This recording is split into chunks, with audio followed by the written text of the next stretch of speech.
देश के हर कोने में बार बार नजर आती ये कतारें खामोशी से अपना दर्द बयां कर रही है।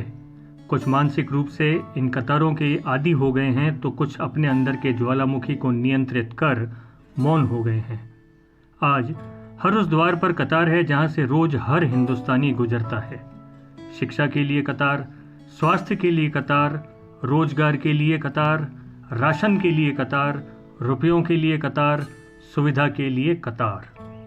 कतार का हिस्सा बने बिना जीना मुमकिन नहीं और अब तो कतार में भी मौत दस्तक दे रही है। नोटबंदी के समय बैंकों में कतारें लगी, हालात सामान्य हुए तो आंखों को तसल्ली हुई। अब सोशल डिस्टेंसिंग के इस दौर में भी लगातार कतार। मार्च गुजर रहा था, अप्रैल आते आते कतारें और लंबी हो गई। देखते ही देखते मई आ गया और अनियंत्रित कतारों के नज़ारे भी। अब जून ने अपने मध्यांतर में फिर एक बार राशन के लिए कतार दिखा दी। जून अभी गुजरा नहीं, न जाने जाता हुआ जून फिर कौन सी नई कतार दिखा दे।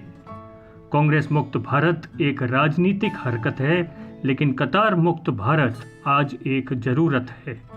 घुटनों के बल चलता बच्चा पूछ रहा है कि क्या बड़ा होकर मैं भी इस कतार का हिस्सा हूं? और हम बेबसों से जवाब देते नहीं बनता, क्योंकि मैं भी तो ऐसा ही एक किस्सा हूं। देश के लिए वोट देना है तो कतार, दो टुकड़ा अन्न का लेना है तो कतार। कतार एक अनुशासित नागरिक की पहचान है। कब? जब ये कतार स्वेच्छा से लगी हो। आमतौर पर अब जो कतारें नजर आती है वो हमारी मजबूरी, हमारी बेबसी का नतीजा है। इस कतार में कोई भी अपनी इच्छा से खड़ा नहीं हुआ। बदलाव भी हुए, सरकारें भी बदलती रही और कतारें भी।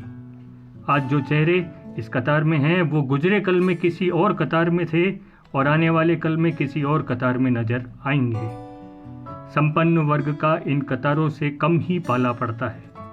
मध्यम वर्ग इन कतारों को सह रहा है, तो फिर क्यों ना निम्न वर्ग में ये ऐलान कर दिया जाए कि अब कोरोना और कतार के साथ जीना सीखना पड़ेगा।